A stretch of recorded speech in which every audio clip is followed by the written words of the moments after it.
লাল কাচের চুড়িগুলোর জন্য ধন্যবাদ নীলাভবাবু। এগুলোর শব্দ একদম ঠিক যেমনটা আমি আমার কল্পনায় শুনেছিলাম। তবে চুড়িগুলো আপনার নিজের হাত থেকে উপহার হিসেবে পেলে হয়তো শব্দগুলো আরো বেশি মধুর শোনাতো। আজ আপনি গ্রিন রুমে এসেছিলেন।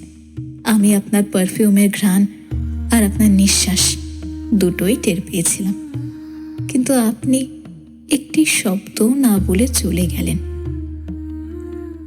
আমি আপনাকে অনেকবার বলতে চেয়েছিলাম যে আমার কিছু সত্য আছে, যা জানলে হয়তো আপনার দেখার দৃষ্টিভঙ্গি বদলে যাবে। কিন্তু সেদিন আপনি বলেছিলেন এই পৃথিবীর কোনো সত্যই নাকি আপনার আমাকে দেখার দৃষ্টিভঙ্গিকে বদলাবে না।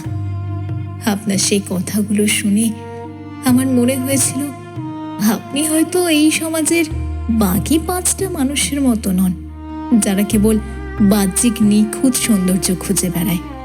ভেবেছিলাম আপনি মানুষটাকে ভালোবাসেন, তার শরীরকে নয়। কিন্তু আজ বুঝতে পারলাম আমি ভুল ছিলাম। আপনিও আসলে সেই চোখের আলোকেই সব ভেবেছিলেন। অবশ্য এতে আপনার কোনো দোষ নেই। যখন একজন পিতাই তার সন্তানের এই খুঁতকে আপন করে নেওয়ার সাহস রাখে না, তখন আপনি তো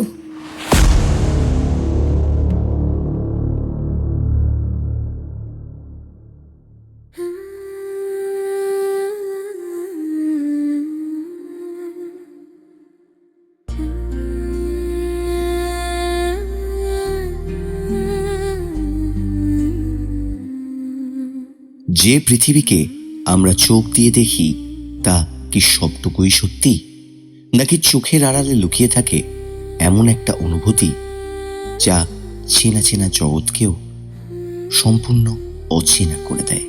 একজন যান্ত্রিক জীবনে অভ্যস্ত আর্কিটেক্টের জীবনে যখন হঠাৎ ভেসে আসে এক জাদুকরী কণ্ঠস্বর, তখন কি দৃষ্টির মোহ জিতে যায়, নাকি অনুভবের টান? আজ আমরা শুনব চোখের আলো নয়, হৃদয়ের চোখ দিয়ে দেখা এক ভালোবাসার গল্প, যেখানে এক অন্ধকারের ক্যানভাসে শব্দ আর অনুভব দিয়ে আঁকা হয় রামধনু। স্বাতী ঘোষের লেখা অনুভবে শুধু তুমি। প্রস্তুত হয়ে যান অনুভূতির এই গভীরতায় ডুব দিতে, কারণ রাতের গল্প মানে মন ভালো করার গল্প।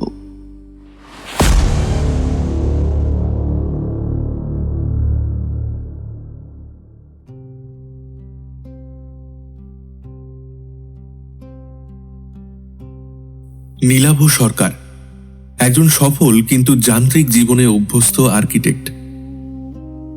একদিন সে সোশ্যাল মিডিয়ায় অরণি নামের এক তরুণীর গল্প পাঠ শুনে মুগ্ধ হয়ে পড়ে। অরণির কণ্ঠস্বর, শব্দচয়ন ও প্রকৃতির সূক্ষ্ম বর্ণনা নীলাভর জীবনে এক নতুন অনুভূতির জগৎ খুলে দেয়। সে বুঝতে পারে এই মেয়েটি পৃথিবীকে যেন অন্য এক গভীর দৃষ্টিতে দেখে। ধীরে ধীরে অরণির কণ্ঠই হয়ে ওঠে নীলাভর অনুপ্রেরণা ও আসক্তি। অবশেষে সাহস করে নীলাভ অরণিকে মেসেজ পাঠায় এবং তাদের মধ্যে যোগাযোগ শুরু হয়। কথোপকথনের মাধ্যমে তাদের মানসিক দূরত্ব কমতে থাকে। এদিকে অরণি আসলে দৃষ্টিহীন।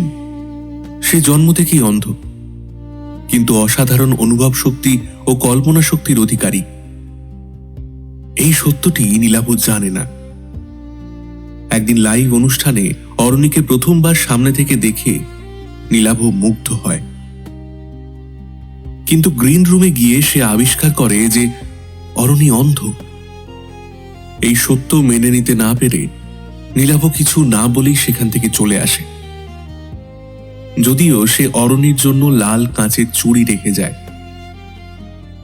অরণি নীলাভর উপস্থিতি তার পারফিউমের গন্ধ ও নিঃশ্বাসের শব্দ থেকে অনুভব করে এবং তার নীরব প্রস্থান বুঝে গভীরভাবে আঘাত পায়। সে নীলাভকে একটি মেসেজে জানায় যে সে ভেবেছিল নীলাভ তাকে তার অন্তরের দৃষ্টি দিয়ে ভালোবেসেছে, কিন্তু বাস্তবে সেও বাহ্যিক দৃষ্টির মোহে আবদ্ধ। এই মেসেজ নীলাভকে নাড়িয়ে দেয়। সে উপলব্ধি করে প্রকৃত অন্ধত্ব অরণির নয়, তার নিজের। কারণ সে হৃদয়ের চোখ দিয়ে দেখতে শেখেনি। নিজের ভুল বুঝতে পেরে সে অরণির কাছে গিয়ে ক্ষমা চায় এবং স্বীকার করে যে ভালোবাসা চোখের নয়, অনুভবের বিষয়। অবশেষে অরণি তাকে ক্ষমা করে। নীলাভ তার হাতে লাল কাঁচের চুড়ি পরিয়ে দেয়, যার রিনিঝিনি শব্দ তাদের ভালোবাসার প্রতীক হয়ে ওঠে।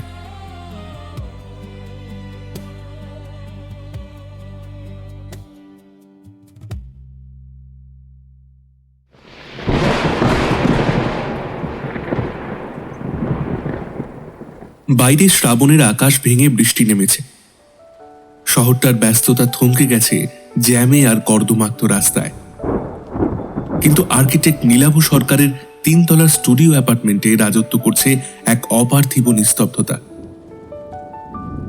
ঘরময় ছড়িয়ে আছে নীলচে আলো আর স্কেচবোর্ডের ওপর অর্ধসমাপ্ত কিছু ড্রয়িং, যার ডেডলাইন আগামীকাল সকালে। কিন্তু সেই দিকে কোনো ভ্রুক্ষেপ নেই নীলাভর। সোফায় হেলান দিয়ে বসে আছে সে, তার 2 চোখ বোঝা, কানে দামি নয়েজ ক্যান্সেলিং হেডফোন। ল্যাপটপের স্ক্রিনে একটা অডিও ফাইল প্লে হচ্ছে।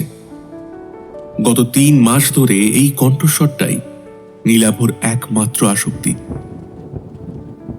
সে কোনো গান শুনছে না, সে শুনছে এক তরুণীর গল্প পাঠ। ফোন থেকে ভেসে আসছে একটা নারী কণ্ঠ। সেই জাদুকরী শান্ত এবং গভীর স্বর খলখলিয়ে বলে চলেছে, জানেন মানুষ কেন অন্ধকারে ভয় পায়? কারণ অন্ধকারে মানুষ একদম একা হয়ে যায়, ছায়াটাও তাকে ছেড়ে দেয়। এমনকি আয়নার সামনে দাঁড়ালেও নিজের মুখটা দেখতে পায় না। তবে আমার কাছে কিন্তু অন্ধকারের মানেটা একটু অন্যরকম। আমার কাছে অন্ধকার মানে এক বিশাল বড় ক্যানভাস, যেখানে আমি রং ছাড়াই আকাশ আঁকতে পারি, শব্দ ছাড়াই সমুদ্রের গর্জন শুনতে পাই। আজ আপনাদের এমন এক মেয়ের গল্প শোনাবো যে রামধনু দেখেনি ঠিকই, কিন্তু রামধনু 7টি রঙের ঘ্রাণ আলাদা করে চিনতে পারে। সে অনুভব করতে পারে সেই 7টি রঙের উষ্ণতা। নীলাভর ঠোঁটের কোণে একটা অস্ফুট হাসি ফুটে উঠল। ও অজান্তেই টেবিলের উপর অবহেলায় পড়ে থাকা পেন্সিলটা হাতে তুলে নিয়ে স্কেচবোর্ডের এক কোণে এলোমেলো কিছু রেখা টানতে শুরু করল। মেয়েটি যখন কোনো দৃশ্যের বর্ণনা দেয়, নীলাভর মনে হয় সেই দৃশ্যটা জীবন্ত হয়ে তার ঘরের দেওয়ালে দেওয়ালে ফুটে উঠছে। মেয়েটি যখন বলে ভেজা মাটির সোঁদা গন্ধ, নীলাভর এসি লাগানো বদ্ধ ঘরেও যেন বৃষ্টির গন্ধ চুঁয়ে আসে। মেয়েটা পড়ছে,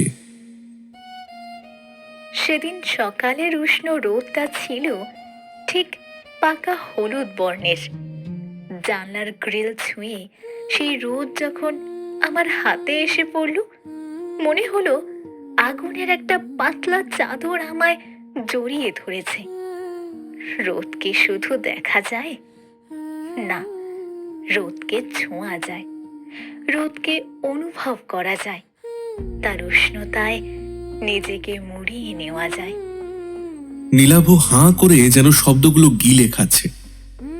তার বিস্ময় লাগে একজন মানুষ কতটা সূক্ষ্মভাবে প্রকৃতির বর্ণনা দিতে পারে।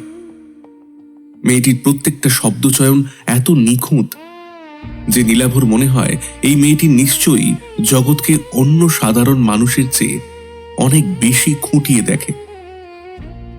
তার চোখে নিশ্চয়ই কোনো বিশেষ লেন্স আছে, যা দিয়ে সে সাধারণ মানুষের চোখের আড়ালে থাকা সৌন্দর্যগুলো ধরে ফেলে। গল্পের মাঝপথে মেয়েটি একটু থামল, হয়তো জল খেলো বা দীর্ঘশ্বাস নিল। সেই কয়েক সেকেন্ডের নৈশব্দে নীলাভর হৃদস্পন্দন বেড়ে গেল। সে অধীর হয়ে অপেক্ষা করছে পরের বাক্যটার জন্য।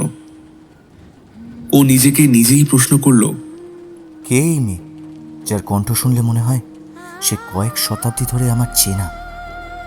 কেন তার বর্ণনায় প্রতিটি রং এত জীবন্ত হয়ে ওঠে আমার কাছে? নীলাভ ল্যাপটপের স্ক্রিনের দিকে তাকালো। সেখানে মেয়েটির প্রোফাইল পিকচারে শুধু একটা নীল আকাশ আর সাদা মেঘের ছবি দেওয়া, কোনো মানুষের মুখ নেই। আর একটা নাম, অরণি। এই রহস্যটাই নীলাভকে আরো বেশি টানে। ও জানে না অরণি দেখতে কেমন, ও জানে না অরণি কোথায় থাকে।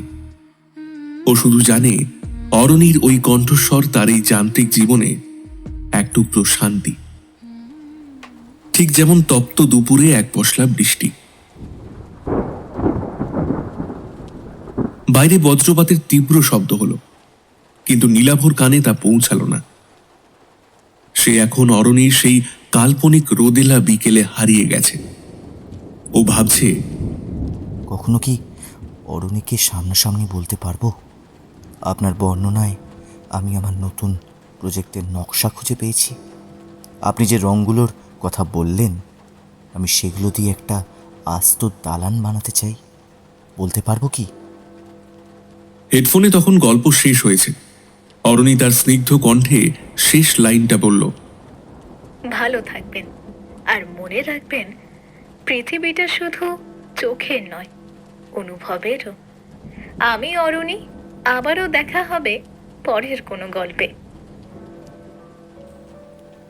অডিওটা শেষ হয়ে যাওয়ার পরও নীলাভ আরো অনেকক্ষণ একইভাবে বসে রইল। হেডফোনটা খোলার সাহসই পেল না ও কান থেকে। মনে হলো হেডফোন খুললেই এই জাদুকরী জগৎটা ভেঙে যাবে এবং ও আবারও ফিরে যাবে সেই ধূসর বাস্তবতায়। ও জানে না অরণি এই যে অনুভবের কথা বলছে, তার আড়ালে এক বিশাল অন্ধকার লুকিয়ে আছে। ও জানে না এই মেয়েটি যে রোদের কথা বলে, সেই রোদ সে কোনো দিন চোখে দেখেনি। নীলাভ জানলার কাছে গিয়ে দাঁড়ালো। ঝাপসা কাঁচের ওপারে শহরের আলোগুলো জ্বলছে। ও অস্ফুটে বলল, অরণি, তুমি কে? তোমার দেখার চোখগুলোকে যে আমি একবার দেখতে চাই। অডিও বুকটি শেষ হওয়ার পর নীলাভর রেশ কিছুতেই কাটে না। অরণির সোশ্যাল মিডিয়া পেজের কমেন্ট বক্সে তখন শত শত মানুষের মন্তব্য। কেউ লিখেছে দারুণ, কেউ বলছে অপূর্ব গলা, কেউ আবার অসাধারণ, অনবদ্য। কিন্তু নীলাভর মনে হলো এই সাধারণ প্রশংসাগুলো অরণির সেই অনুভূতির প্রতি অবিচার করছে। ও চাইল অন্য কিছু বলতে, যা অরণির মনের খুব কাছে পৌঁছাবে। নীলাভ সরাসরি অরণির ইনবক্সে একটি বার্তা টাইপ করতে শুরু করলো। অনেকটা সময় নিয়ে বারবার লিখে আবার মুছে ফেলার পর অবশেষে সাহস করে নীলাভ লিখে পাঠালো, অরণি, আপনার গল্পের রোদটা আমি আজ এই বৃষ্টির সন্ধ্যায় আমার অন্ধকার ঘরে অনুভব করেছি। লোকে আপনার কণ্ঠের প্রশংসা করে, কিন্তু আমি আপনার দৃষ্টির প্রশংসা করি বা করতে চাই। আপনি এমন কিছু দেখেন যা হয়তো আমরা চোখ থেকেও দেখতে পাই না। আপনার বর্ণনায় আমি আমার স্থাপত্যের নতুন এক ভাষা খুঁজে পাচ্ছি। ধন্যবাদ শব্দ দিয়ে এই পৃথিবীকে নতুন করে চেনানোর জন্যে। বার্তাটি পাঠানোর পর নীলাভর মনে এক অদ্ভুত অস্থিরতা কাজ করছিল। এই বিশাল ডিজিটাল সমুদ্রে অরণি কি তার এই বার্তার গুরুত্ব বুঝবে? বার্তাটা পাঠিয়ে বারবার ব্যাকুল হয়ে দেখতে থাকলো নীলাভ। বিপরীত দিক থেকে ওর বার্তার কোনো উত্তর এলো কিনা। কিন্তু না, প্রতিবারই সে হতাশ হলো। অতঃপর নীলাভ উত্তরের অপেক্ষা ছেড়ে দিয়ে নিজের কাজে মন দিল। প্রায় ঘন্টাখানেক পর ফোনের স্ক্রিনের আলোটা জ্বলে উঠল। ক্যাজুয়ালি দেখার উদ্দেশ্যে ফোনটা হাতে তুলে নিতেই বুকটা ধক করে উঠল নীলাভর। অরণির উত্তর এসেছে। প্রথমটাই কিছুতেই বিশ্বাস করতে পারল না ও। গালে চিমটি কেটে বোঝার চেষ্টা করলো যা কিছু হয়েছে তা সত্যি বাস্তব নাকি ওর কল্পনা। নিজের কাটা চিমটির ব্যথায় আহ করে উঠল নীলাভ। সাথে সাথেই ঠোঁটের কোণে ফুটে উঠল একটা হাসির রেখা, যার অর্থ অরণির মেসেজটা বাস্তব। ও দ্রুত আঙুল ছুঁয়ে মেসেজটা দেখতে থাকলো। অরণি উত্তরে লিখেছে, নীলাভ বাবু, অধিকাংশ মানুষ আমার কণ্ঠ নিয়ে কথা বলে, কিন্তু আপনিই বোধহয় প্রথম ব্যক্তি যিনি আমার দৃষ্টির কথা বললেন। এটা খুব স্পেশাল। স্থাপত্য আর শব্দের মেলবন্ধনটা বেশ মজার। হয়তো একদিন সত্যি আপনার কোনো দালানে আমার গল্পের প্রতিধ্বনি খুঁজে পাবো। শুভকামনা রইল। অরণির উত্তরের প্রতিটি শব্দ যেন নীলাভর মনে এক নতুন সুর তুলে গেল। সে বুঝতে পারল না অরণি কেন দৃষ্টি শব্দটা নিয়ে অতটা অবাক হলেন। সে জানল না অরণির অন্ধকার ঘরে এই মেসেজটা যখন তার রিডিং সফটওয়্যার যান্ত্রিক স্বরে পড়ে শোনালো, তখন সেই মেয়েটির মুখে এক চিলতে ম্লান হাসি ফুটে উঠেছিল। অরণিও মনে মনে ভাবল, নীলাভ, তুমি আমায় যেভাবে দেখলে, কেউ যদি সত্যি কোনোদিন আমায় সেভাবে দেখতে পেত।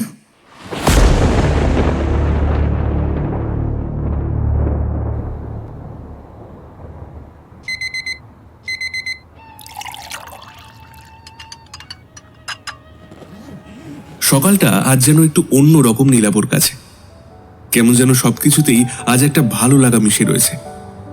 কিচেনের কফি মেশিনের ঘর ঘর শব্দ, পাখার ক্যাঁচ ক্যাঁচ শব্দ, কলকাতার রাস্তার ব্যস্ততা, কোলাহল, গাড়ির হর্নের তীব্র আওয়াজ, সমস্ত কিছু থেকেই নিত্যদিনের বিরক্তি যেন ছুটি নিয়েছে আজ। বরং সেখানে ও যেন একটা সুখ খুঁজে পাচ্ছে। গতকাল অরণির মেসেজটা পাওয়ার পর থেকেই এমনটা হচ্ছে ওর সাথে। কেমন যেন একটা সুখের মেঘে ভেসে বেড়াচ্ছে ও। অফিসে পা দিতে না দিতেই বসের ঘরে ডাক পড়েছে নীলাভর। আজ প্রেজেন্টেশনের ডেডলাইন ছিল, যা সে গতকাল আধা খামচা করে রেখেছিল। হোয়াট ইজ দিস নীলাভ? আজও তুমি প্রজেক্টটা কমপ্লিট করতে পারোনি? আর কবে বলো? আর কতদিন সময় লাগবে তোমার এই প্রজেক্টটা কমপ্লিট করতে? চুপ করে দাঁড়িয়ে রইল নীলাভ, মুখটা নামিয়ে। বস তার মতো গজগজ করেই চলেছে। বাকি অন্যান্য স্টাফরা নীলাভকে নিয়ে হাসাহাসি করতে থাকলো। আসলে বিগত কয়েক মাস ধরে নীলাভ নিজের সমস্ত কাজ প্রায় ভুলেই গিয়েছে। শুধু সারাক্ষণ ডুবে থাকে ফোনের মধ্যে। অরণির গল্প পাঠ চালিয়ে কানে ইয়ারপড লাগিয়ে হারিয়ে যায় কোনো এক অন্য দুনিয়ায়। সেই কারণেই ওর সমস্ত কলিগরা ওকে দেখে হাসাহাসি করে। এক একজন এক এক নাম দিয়েছে ওর। কেউ রোমিও, কেউ দেবদাস, আরো অনেক কিছু। তাতে অবশ্য নীলাভর তেমন কিছুই আসে যায় না। ও তো ওর দুনিয়ায় থাকে। তবে এই সমস্ত কিছুর মধ্যে একজন ভালো বন্ধু ওর আছে, সায়ন, যে সব সময় ওর পাশে থাকে। কি হলো নীলাভ? Speak out. প্রজেক্টটা শেষ করতে আর কতদিন সময় লাগবে বলো? আর একটা সুযোগ দিন স্যার। নেক্সট ডে আমি একটা কমপ্লিট করে তারপর আপনাকে দেব, প্রমিস। বস ফাইলটা টেবিলের ওপর ছুঁড়ে ফেলে দিয়ে বললেন, তোমার পাস্ট রেকর্ডস ভীষণ ভালো বলে তোমার চাকরিটা এখনো আছে, তবে জানি না আর কতদিন সেটা থাকবে। আগামী পরশুর মধ্যে আমার এই প্রেজেন্টেশনটা কমপ্লিট চাই, বুঝেছো? নীলাভ মাথা নেড়ে সম্মতি জানালো। বস মিটিং শেষ করে বেরিয়ে গেল কনফারেন্স হল থেকে। একে একে সকল কলিগরাও বেরিয়ে যেতে থাকলো হল থেকে। প্রত্যেকের ঠোঁটের কোণে একটা চাপা বিদ্রুপ। হলঘর খালি হতেই নীলাভ ধপ করে বসে পড়ল চেয়ারটায়। হাত দুটো দিয়ে চেপে ধরল রগ দুটো।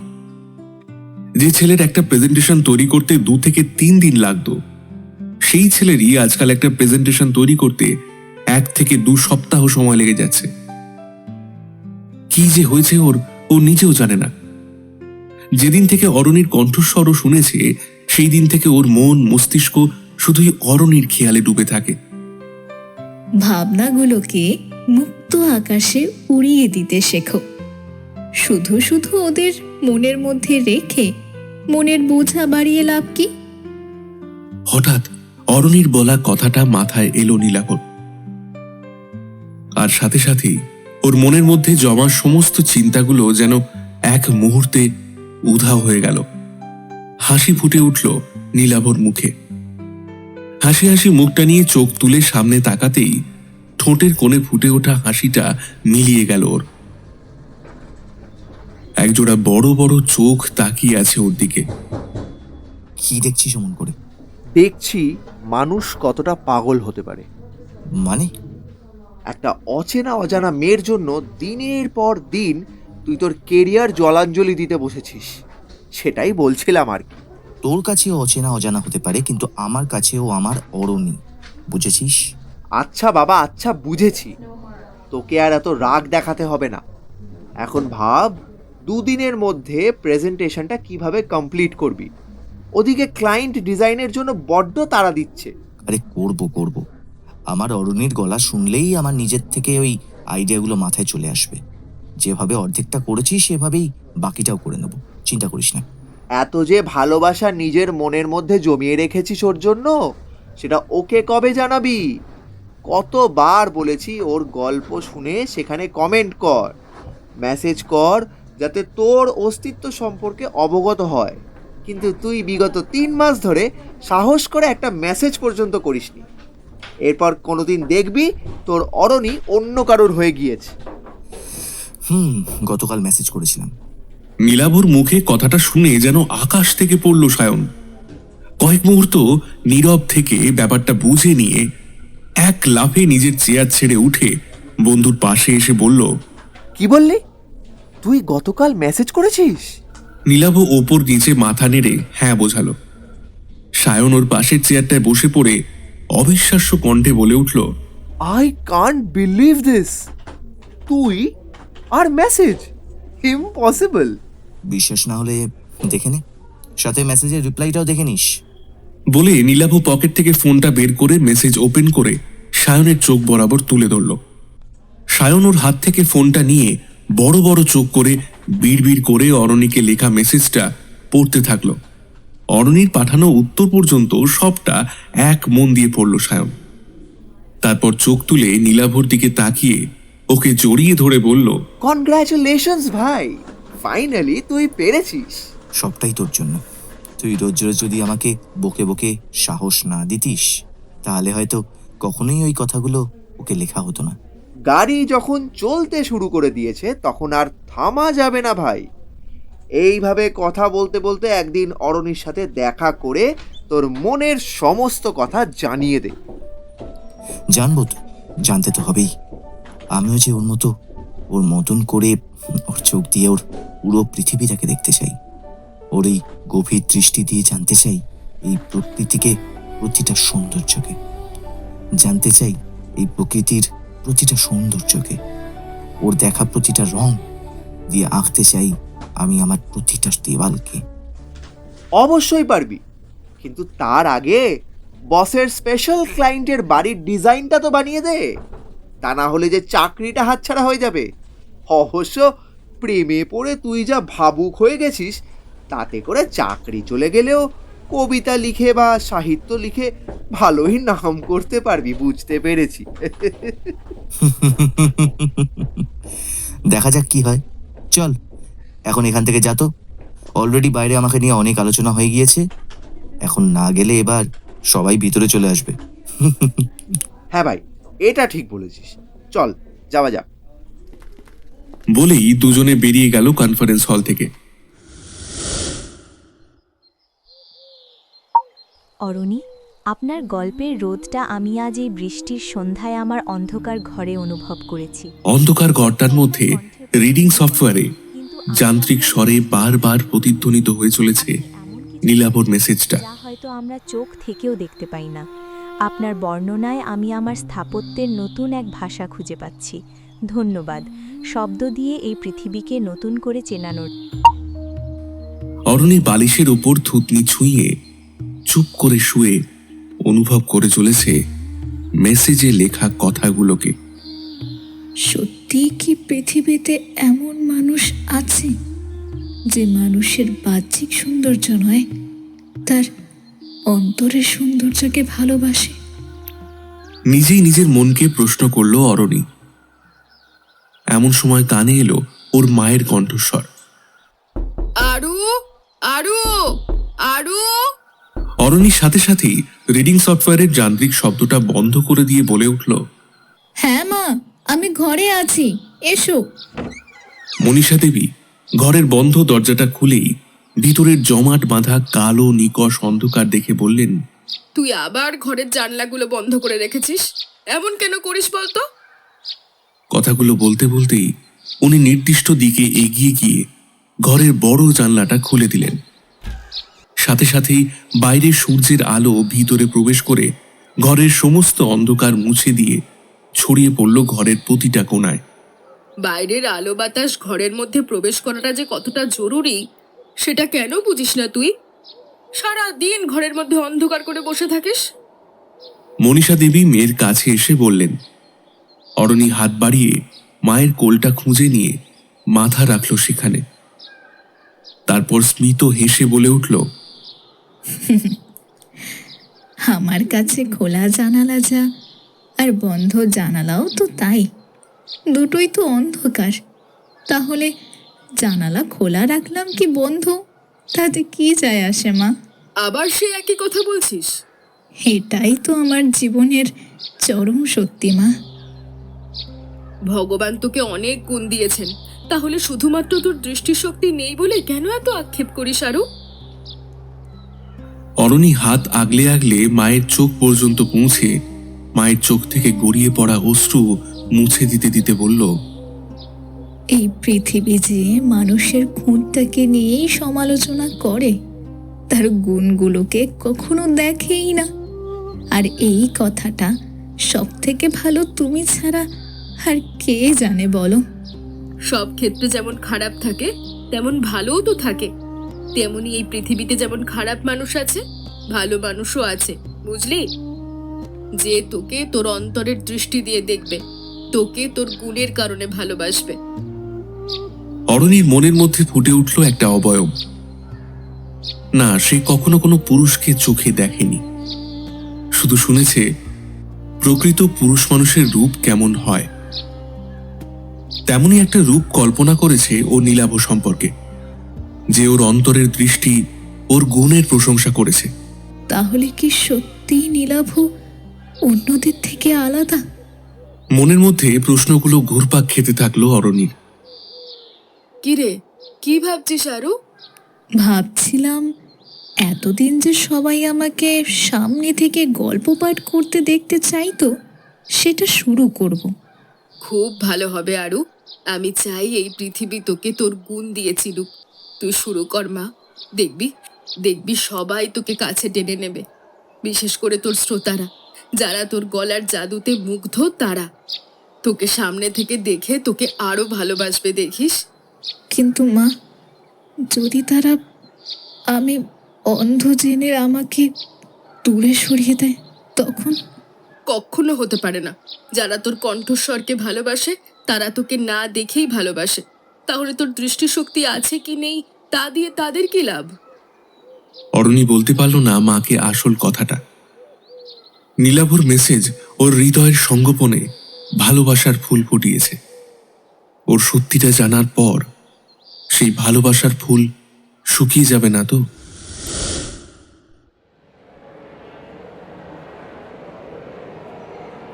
শহরের কেন্দ্রীয় লাইব্রেরির অডিটোরিয়াম আজ কানায় কানায় পূর্ণ। অরণি আজ প্রথমবার সরাসরি দর্শকদের সামনে গল্প পড়ে শোনাবে। পর্দার আড়ালে অরণির হাত দুটি সামান্য কাঁপছে, কিন্তু ওর মুখে এক অদ্ভুত প্রশান্তি। মঞ্চের আলো জ্বলে উঠল। সঞ্চালক তার মধুর কণ্ঠে ঘোষণা করলেন, এখন আপনাদের সামনে আসছেন আপনাদের প্রিয় গল্পকার অরণি। সাথে সাথেই করতালিতে মুখরিত হয়ে উঠল গোটা অডিটোরিয়াম। সেই শব্দ অরণির কান স্পর্শ করতেই ওর হৃদয়টা ভরে উঠল ভালো লাগায়। মানুষ যে শুধুমাত্র ওর কণ্ঠস্বর শুনে ওকে এতটা ভালোবাসতে পারে তা ওর কল্পনাতীত। খুব ধীর পায়ে মঞ্চে প্রবেশ করল অরণি। ওর পরনে একটা নীল পাড়ের সাদা শাড়ি, ভিতরে ছোট বড় প্রিন্ট করা। হাতে কোনো লাঠি নেই, বরং ও ওর সহকারীর কাঁধে হাত রেখে এমনভাবে আসলো যেন যেন এটা খুব সাধারণ বন্ধুত্বের অঙ্গভঙ্গি। ডায়াসে গিয়ে বসলো ও। ওর সামনে রাখা একটি মোটা ডায়েরি, আসলে যা ছিল ব্রেইল ডট দিয়ে ভরা পাতা। নীলাভ দ্বিতীয় সারিতে বসে আছে। অরণিকে সামনাসামনি দেখে সে যেন বাকরুদ্ধ। ঠিক যেমনটি সে কল্পনা করেছিল, অরণি তার চেয়েও বেশি স্নিগ্ধ। মুগ্ধ দৃষ্টিতে তাকিয়ে আছে ও মঞ্চের ওপর থাকা অরণির দিকে। কি রে, প্রথম দেখেই তো হা হয়ে গিয়েছিস? এরপর সামনাসামনি কথা বলতে গেলে তো কথাই বেরোবে না মুখ থেকে। উফ, দেখতে দে না, কেন বিরক্ত করছিস? হ্যাঁ হ্যাঁ, তুই দেখেই যা। তাছাড়া আর কি করব এখন? ও তো জানেও না আমি এখানে এসেছি। তবে গল্প পাঠ শেষে যখন ওর সামনে গিয়ে দাঁড়াবো, তখন ওর প্রতিক্রিয়া কেমন হবে সেটা দেখার জন্য খুব কৌতূহল হচ্ছে, জানিস তো। দেখিস, আবার তোকে দেখে ভয় না পেয়ে যায়ও। মানছি অরণ্য অনেক সুন্দর, আমি যেমনটা কল্পনা করেছিলাম তার থেকেও বেশি। কিন্তু তাই বলে আমাকে দেখে ভয় পাওয়ার মতন কুৎসিত চেহারা বোধহয় আমার নয়। দেখা যাক কি হয়। হ্যাঁ, তুই সেই অপেক্ষায় থাক। এখন তোকে যে কারণে নিয়ে এসেছি সেটা কর। চুপ করে শোন ওর গল্প পাঠ। সায়নও স্থির হয়ে বসে রইল চেয়ারে। নীলাভ আবারও মুগ্ধ দৃষ্টিতে তাকিয়ে থাকলো মঞ্চের দিকে। অরণি মাইক্রোফোনটা ঠিক করে নিল। তারপর দর্শকদের দিকে তাকিয়ে সরাসরি এক অদ্ভুত মায়াবী হাসি হাসল। ও বলে উঠল, সামনে এত মানুষ বসে আছেন, অথচ কি আশ্চর্য নিস্তব্ধতা। মনে হচ্ছে আমি কোনো গভীর অরণ্যে দাঁড়িয়ে আছি। ও গল্প পড়তে শুরু করলো। মাঝে মাঝে অরণি ব্রেইল পাতাগুলোর ওপর দিয়ে তার আঙুল বোলাচ্ছে, কিন্তু দর্শকদের কাছে মনে হচ্ছে ও পরম মমতায় বইয়ের পাতা উল্টাচ্ছে। ও এমনভাবে নির্দিষ্ট বিরতিতে দর্শকদের এক এক দিকে তাকাচ্ছে যেন ও প্রত্যেকের চোখের দিকে তাকিয়ে কথা বলছে। ওর চোখের মণিগুলো স্থির, কিন্তু আলোর প্রতিসরণে সেগুলো ঝিকমিক করছিল। পুরো 1 ঘন্টা অডিটোরিয়ামে পিন পতন নীরবতা। কেউ কল্পনাও করতে পারল না যে মেয়েটি এত নিখুঁতভাবে বসন্তের পলাশ ফুলের লাল রঙের বর্ণনা দিচ্ছে, সে নিজেই কোনোদিন সেই রং দেখেনি। গল্প শেষ হওয়ার পর পুরো হলঘর করতালিতে ফেটে পড়ল। অরণি উঠে দাঁড়িয়ে হাত জোড় করে নমস্কার জানালো। নীলাভ মোহগ্রস্তের মতো দাঁড়িয়ে হাততালি দিচ্ছিল। মঞ্চের ওপর অরণিকে ওর আলোর চেয়েও বেশি উজ্জ্বল মনে হচ্ছে। স্টেজ থেকে নামার সময় অরণি খুব সাবলীলভাবে তার সেই সহকারীর হাতের ওপর নিজের হাতটা রাখল। নীলাভ পাশে দাঁড়িয়ে দেখছিল সেই সমস্ত। মনটা ওর খুশিতে ভরে যাচ্ছিল অরণির প্রশংসা শুনে। কিন্তু তখনও ও জানত না এই উজ্জ্বল চোখের আড়ালে এক পৃথিবী জোড়া অন্ধকারের গল্প লুকিয়ে আছে। অরণি ওর সহকারীর হাত ধরে চলে গেল ব্যাক স্টেজের দিকে। নীলাভও সুযোগ খুঁজছে সেই দিকে যাওয়ার, কিন্তু লোকজনের ভিড় থাকায় যেতে পারছে না। ঠিক তখনই ওর মুশকিল আসান হয়ে এসে দাঁড়ালো সায়ন। সামনে এগিয়ে গিয়ে বাঁ দিকে ঘুরতেই গ্রিন রুম। অরণি ওখানেই আছে। ওইদিকে লোকজন তেমন নেই। যা তাড়াতাড়ি, আমি এখানেই আছি। থ্যাঙ্কস ভাই। শোন ভাই, তোর ওই শুকনো ধন্যবাদ দিয়ে আমার পেট ভরবে না, তাই ট্রিট চাই। আজ যা হোক দিয়ে চালিয়ে নেব, কিন্তু পরে মাংস ভাত চাই। হ্যাঁ, সব খাওয়াবো, এখন আসি। হ্যাঁ যাও, আর গিয়ে বিগত 6 মাস ধরে জমানো ভালোবাসা প্রকাশ করে এসো। ভালোবাসার যুদ্ধে জয়ী হয়ে এসো বৎস। সায়নের কথায় হাসতে হাসতে নীলাভ দ্রুত পায়ে এগিয়ে গেল পর্দার পেছনের গ্রিন রুমের দিকে।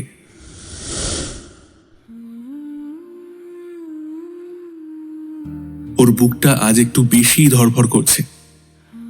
গত কয়েক মাস ধরে মেসেজ আর ইমেইলের আদান প্রদানে ও আর অরণি একে অপরের খুব কাছে এসেছে। নীলাভ জানে অরণি শব্দের পূজারী। বিশেষ করে কাঁচের চড়ির রিনঝিন শব্দ অরণিকে ভীষণ মুগ্ধ করে। তাই আসার পথে সে এক গোছা লাল কাঁচের চুড়ি কিনে এনেছে, একদম রক্ত জবার মতো লাল। ও ঠিক করেছে আজ কোনো লুকোছাপা নয়, অরণির হাতে ও চুড়িগুলো পরিয়ে দিয়ে ওর মনের সমস্ত ভালোবাসা উজাড় করে দেবে। গ্রিন রুমের দরজার সামনে গিয়ে নীলাভ একটু থমকালো। তারপর এক বুক সাহস নিয়ে আলতো করে ধাক্কা দিল দরজায়। দরজাটা সামান্য শব্দ করে খুলে গেল। ভিতরে ম্লান আলোয় অরণি একা বসে আছে। ওর সেই নীল পাড়ের সাদা শাড়িটা অন্ধকার ঘরেও ধপধপ করছে। দরজার শব্দ হতেই অরণি চেয়ার ছেড়ে উঠে দাঁড়ালো। ও ঘাটটা একটু কাত করে দরজার দিকে ফেরালো। ওর ঠোঁটের কোণে সেই পরিচিত হাসি, কিন্তু চোখের দৃষ্টিটা কেমন যেন স্থির, কোনো নির্দিষ্ট বিন্দুতে আটকা পড়ে নেই। নীলাভ দরজার মুখেই দাঁড়িয়ে, ওর হাতে সেই লাল চুড়ির গোছা। ও চেয়েছিল অরণির চোখের দিকে তাকিয়ে আজ বলবে, আমি আপনার কণ্ঠের চেয়েও বেশি আপনার এই গভীর দুটো চোখের প্রেমে পড়েছি। কিন্তু নীলাভ এক পা এগোনোর আগেই থমকে গেল। ও দেখল অরণি ওর দিকেই মুখ করে দাঁড়িয়ে আছে, কিন্তু তার চোখের মণি দুটো নীলাভকে খুঁজে পাচ্ছে না। নীলাভ হাতটা নাড়ল, কিন্তু অরণির অভিব্যক্তিতে কোনো পরিবর্তন নেই। অরণি খুব নরম গলায় বলল, কে? রিমি নাকি অন্য কেউ? নীলাভর হাত থেকে চুরির প্যাকেটটা প্রায় খসে পড়ার উপক্রম হলো, কিন্তু সামলে নিল ও। অরণি আবার ডাকল, কেউ কি আছেন ওখানে? আমি কোনো মানুষের নিঃশ্বাসের শব্দ পাচ্ছি। অরণি অন্ধকারের দিকে তাকিয়ে হাতটা একটু বাড়ালো, যেন বাতাসের ওপর দিয়ে কাউকে অনুভব করতে চাইছে ও। নীলাভর সারা শরীর বরফের মতো শীতল হয়ে গেল। যে চোখ দুটো নিয়ে সে এত কবিতা লিখেছে, যে চোখ নিয়ে সে হাজারো স্থাপত্যের স্বপ্ন দেখেছে, সেই চোখ দুটো আসলে কোনো দৃশ্যই গ্রহণ করতে পারে না। ও অরণির ঠিক সামনে দাঁড়িয়ে, অথচ অরণি ওকে দেখতে পাচ্ছে না। এক মুহূর্তের জন্য নীলাভর মনে হলো সম্পূর্ণ পৃথিবীটা ওর এলোমেলো হয়ে যাচ্ছে। ওর সব কল্পনা, সব পরিকল্পনা এক লহমায় ধুলোয় মিশে গেল। এটা কোনো ঘৃণা নয়, বরং এক তীব্র মানসিক আঘাত। ও নিজেকে প্রশ্ন করল, আমি কি অরণিকে ভালোবেসেছিলাম, নাকি আমার নিজের তৈরি করা এক কাল্পনিক প্রতিমাকে? নীলাভর গলা দিয়ে কোনো শব্দ বেরোল না। ও অরণির এই অসহায়ত্ব সহ্য করতে পারল না।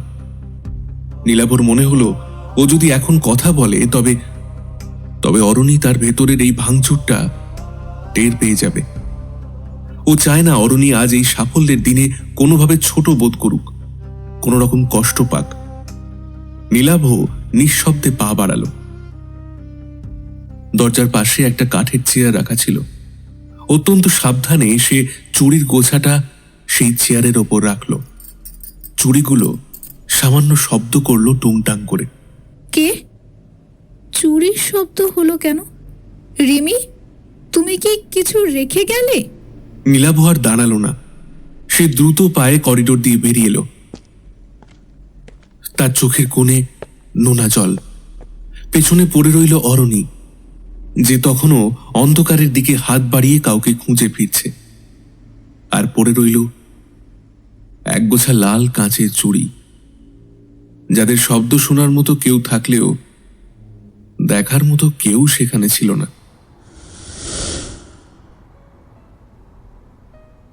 নীলাভর স্টুডিওর সেই চিরচেনা ডেস্ক, যে ডেস্কে বসে সে অরণির কণ্ঠের তুলিতে হাজারো স্বপ্নের দালান এঁকেছে, আজ সেই ডেস্কটাই যেন তার কাছে এক বিশাল পাথরের মতো ভারী মনে হচ্ছে। ঘরের নীল আলোটা আজ বড্ড ফ্যাকাশে। টেবিলে ছড়িয়ে ছিটিয়ে আছে অরণির গল্পের সেই কাল্পনিক নকশাগুলো, যা এখন নীলাভর কাছে অর্থহীন কিছু হিজিবিজি দাগ ছাড়া আর কিছুই নয়। গ্রিন রুম থেকে পালিয়ে আসার পর থেকে নীলাভ এক অদ্ভুত ঘোরের মধ্যে আছে। সায়ন 2 কাপ কফি নিয়ে এসে বসল নীলাভর পাশে। নে এটা খা, ভালো লাগবে। নীলাভ কোনো উত্তর করল না। নীরবে সে একটা কাপ তুলে নিল। সায়ন কয়েক মুহূর্ত তাকিয়ে থাকলো ওর দিকে, তারপর প্রশ্ন করল, তুই কি অরণিকে ঘৃণা করছিস নীলাভ? তুই যেমনটা ভেবেছিলি ও তেমনটা নয়, আর 5টা স্বাভাবিক মানুষের মতো নয়। সেই জন্যই কি তুই ওকে এড়িয়ে যেতে চাইছিস? না, আমি তেমন কিছু ভাবছি না। তবে কেন এইভাবে পালিয়ে এলি তুই? আমি অরণিকে এই অবস্থায় দেখে বুঝতে পারছিলাম না কি বলবো, কি করব। আসলে ও যদি হঠাৎ আমার উপস্থিতি মেনে না নিতে পারে, তাই তো কিছু না বলেই চলে এসেছি। কিন্তু অরণি যদি জানতে পারে যে তুই ওর সামনে গিয়েও ওর সাথে কথা না বলে চলে এসেছিস, তাহলে ওর মনের অবস্থাটা ঠিক কি হবে বুঝতে পারছিস? আরে ও বুঝবে কি করে? ও তো জানেও না যে আমি ওখানে ছিলাম। তুই বোধহয় ভুলে যাচ্ছিস যে ওর অন্তরের দৃষ্টি প্রবল শক্তিশালী, আর তোর নিয়ে যাওয়া কাঁচের চুড়িগুলোও তুই ওখানে রেখে এসেছিস। আরে ও বুঝতে পারবে না, আমি একটু নিজেকে সামলে নিই, তারপর ওকে সবটা খুলে বলবো। সায়ন আর কিছু বলল না। ঠিক তখনই ডেস্কের ওপর রাখা ফোনটা টুংটাং করে শব্দ করে উঠল। নীলাভ কফি কাপটা ডেস্কের ওপর রেখে ফোনটা কাছে টেনে নিল। প্রথমে ও ভেবেছিল অফিসের কোনো মেল, কিন্তু স্ক্রিনে অরণি নামটা দেখে ওর বুকটা ধক করে উঠল। কাঁপা হাতে ও মেসেজটা খুলতেই অরণির মেসেজটা দেখে হতবাক হয়ে গেল। অরণি লিখেছে, লাল কাচের চুড়িগুলোর জন্য ধন্যবাদ নীলাভবাবু। এগুলোর শব্দ একদম ঠিক তেমন যেমনটা আমি আমার কল্পনায় শুনেছিলাম। তবে চুড়িগুলো আপনার নিজের হাত থেকে উপহার হিসেবে পেলে হয়তো শব্দগুলো আরো বেশি মধুর শোনাতো। আজ আপনি গ্রিন রুমে এসেছিলেন। আমি আপনার পারফিউমের ঘ্রাণ আর আপনার নিঃশ্বাস দুটোই টের পেয়েছিলাম, কিন্তু আপনি একটি শব্দও না বলে চলে গেলেন। নীলাভর চোখ দুটো স্থির হয়ে গিয়েছে। ও ভাবতেও পারেনি অরণি তাকে ওইভাবে অনুভব করতে পেরেছিল। ও আরো পড়তে লাগলো। আমি আপনাকে অনেকবার বলতে চেয়েছিলাম যে আমার কিছু সত্য আছে, যা জানলে হয়তো আপনার দেখার দৃষ্টিভঙ্গি বদলে যাবে। কিন্তু সেদিন আপনিই বলেছিলেন এই পৃথিবীর কোনো সত্যই নাকি আপনার আমাকে দেখা দৃষ্টিভঙ্গিকে বদলাবে না। আপনার সেই কথাগুলো শুনে আমার মনে হয়েছিল আপনি হয়তো এই সমাজের বাকি 5টা মানুষের মতো নন, যারা কেবল বাহ্যিক নিখুঁত সৌন্দর্য খুঁজে বেড়ায়। ভেবেছিলাম আপনি মানুষটাকে ভালোবাসেন, তার শরীরকে নয়। কিন্তু আজ বুঝতে পারলাম আমি ভুল ছিলাম। আপনিও আসলে সেই চোখের আলোকেই সব ভেবেছিলেন। অবশ্য এতে আপনার কোনো দোষ নেই। যখন একজন পিতাই তার সন্তানের এই খুদকে আপন করে নেওয়ার সাহস রাখে না, তখন আপনি তো যাক, ভালো থাকবেন। আপনার দেওয়া চুড়িগুলো আমার কাছে থেকে যাবে, কিন্তু আপনার জন্য রাখা জায়গাটা হয়তো আজ থেকে শূন্যই থাকবে। মেসেজটা পড়া শেষ করে নীলাভ পাথরের মতো বসে রইল। প্রতিটি শব্দ যেন তীরের মতো ওর বুকে বিঁধছে। সে অরণিকে করুণা করছিল, কিন্তু এখন বুঝতে পারছে করুণার পাত্রী অরণি নয়, বরং সে নিজে। অরণি দৃষ্টিহীন হয়েও তার উপস্থিতি টের পেয়েছে, তার মনের দ্বিধা বুঝতে পেরেছে। আর সেই চোখ থেকেও অরণির ভেতরের সেই অটল বিশ্বাস আর ভালোবাসা দেখতে পায়নি। নীলাভর মনে পড়ে গেল তার নিজেরই বলা সেই কথাগুলো, পৃথিবীর কোনো সত্যই আমাদের মাঝখানে বাধা হবে না। আজ সেই সত্য যখন সামনে এলো, তখন সে নিজেই কাপুরুষের মতো পালিয়ে এসেছে। অরণি তাকে ঘৃণা করেনি, বরং শান্তভাবে আয়না ধরিয়ে দিয়েছে যে নীলাভ সাধারণ মানুষের ভিড়ে মিশে থাকা একজন ভণ্ড প্রেমিক মাত্র। সায়ন ওকে ওইভাবে বসে থাকতে দেখে বিস্মিত কণ্ঠে বলে উঠল, এই নীলাভ, কি হয়েছে? কে মেসেজ করেছে? কি হয়েছে তোর? কিন্তু নীলাভ কোনো উত্তর দিল না, শুধু ডেস্কের এক কোণে পড়ে থাকা পেন্সিলটা হাতে তুলে নিল। তবে আজ সে কোনো দালান আঁকতে পারল না। তার চোখে তখন জল টলমল করছে। সে বুঝতে পারল অরণি অন্ধ নয়, অন্ধ আসলে সে নিজে, যে চর্মচক্ষু দিয়ে রূপ বিচার করতে গিয়ে একটা সুন্দর মনকে অপমান করে এসেছে।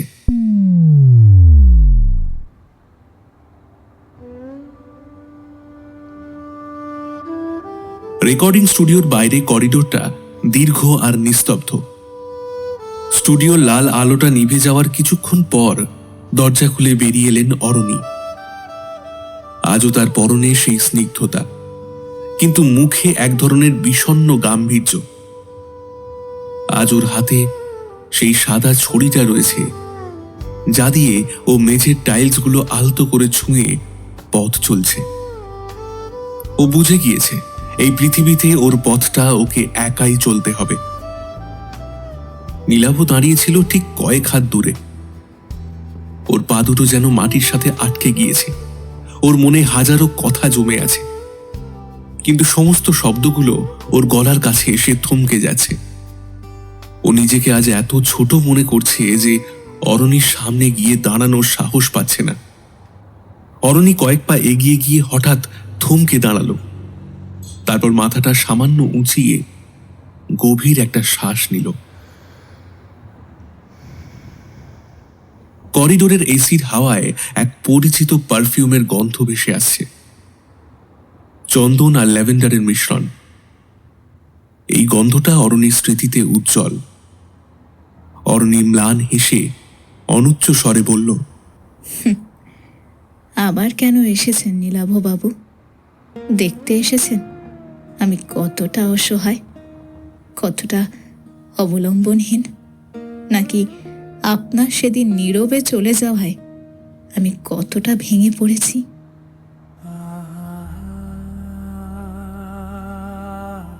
নীলাভ আর নিজেকে ধরে রাখতে পারল না। সে দ্রুত এগিয়ে গিয়ে অরণির ঠিক সামনে দাঁড়ালো। ওর গলা কাঁপছে। অরণির হাতটা নিজের হাতের মুঠোয় চেপে ধরে ধরা গলায় বলে উঠল, অরণি, আমি ভাবতাম আসলে আমি ক্ষমা চাওয়ার যোগ্য নই।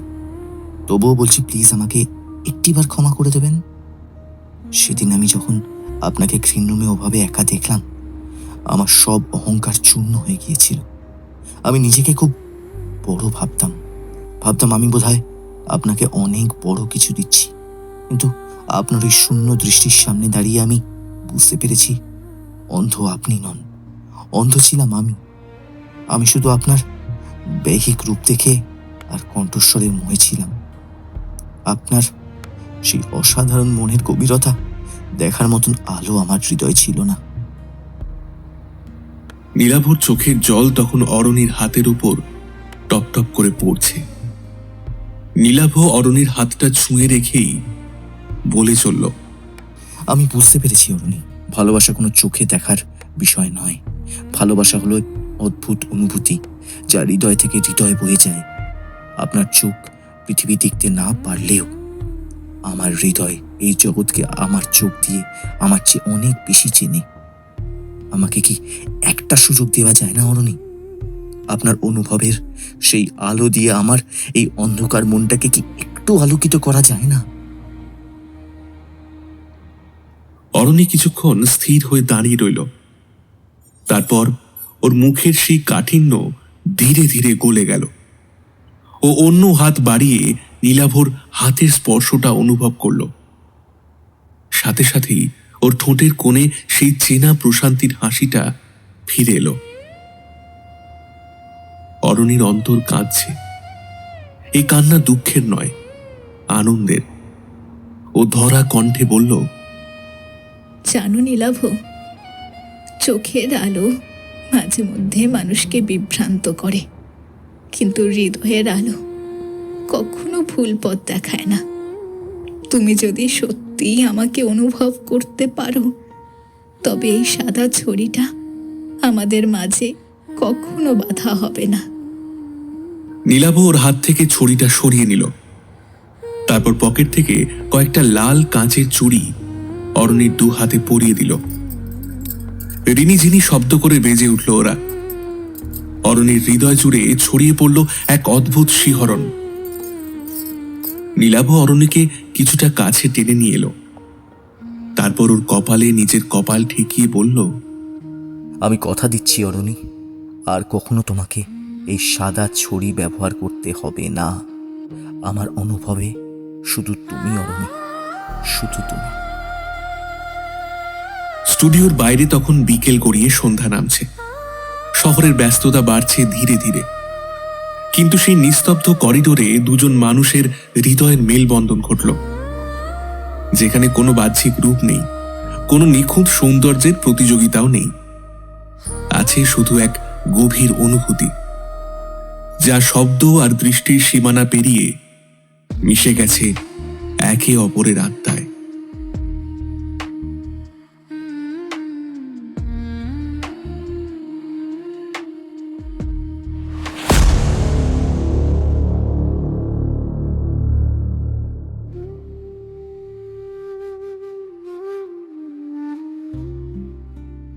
শেষ পর্যন্ত কি তবে দৃষ্টির মোহর চেয়ে অনুভবের টানই বেশি শক্তিশালী হলো? ভালোবাসার প্রকৃত সংজ্ঞা তো কোনো খুঁত খোঁজা নয়, বরং খুঁত সমেত আপন করে নেয়া। নীলাভ আর অরণির এই ভালোবাসার ক্যানভাস আজ পূর্ণতা পেল হৃদয়ের আলোয় আর কাঁচের চুড়ির ছিনছিনিতে। আজ আমাদের মনে করিয়ে দিল ভালোবাসা চোখের নয়, অনুভবের বিষয়। আজকের এই গল্পের কথক দেবাঞ্জন, অরণি, পম্পা, মনীষা, বর্ণালী, সায়ন, বস ও সঞ্চালকের চরিত্রে সম্রাট, গল্পের সূত্রধার এবং নীলাভর চরিত্রে আমি রনিত, সাউন্ড ডিজাইন সাম্য, পরিচালনায় টিম রাতের গল্প। তো কেমন লাগলো আমাদের এই গল্পটি? যদি ভালো লেগে থাকে তাহলে চ্যানেলটিকে অবশ্যই সাবস্ক্রাইব করুন, একটি লাইক এবং একটি সুন্দর কমেন্ট করে দেবেন কিন্তু ভুলবেন না। আর আপনারাও যদি আমাদের চ্যানেলে গল্প পাঠাতে চান তাহলে নিচে ডেসক্রিপশনে দেয়া ইমেল আইডিতে আমাদের সাথে যোগাযোগ করুন। দেখা হচ্ছে পরের গল্পে। ভালো থাকবেন। শুভরাত্রি।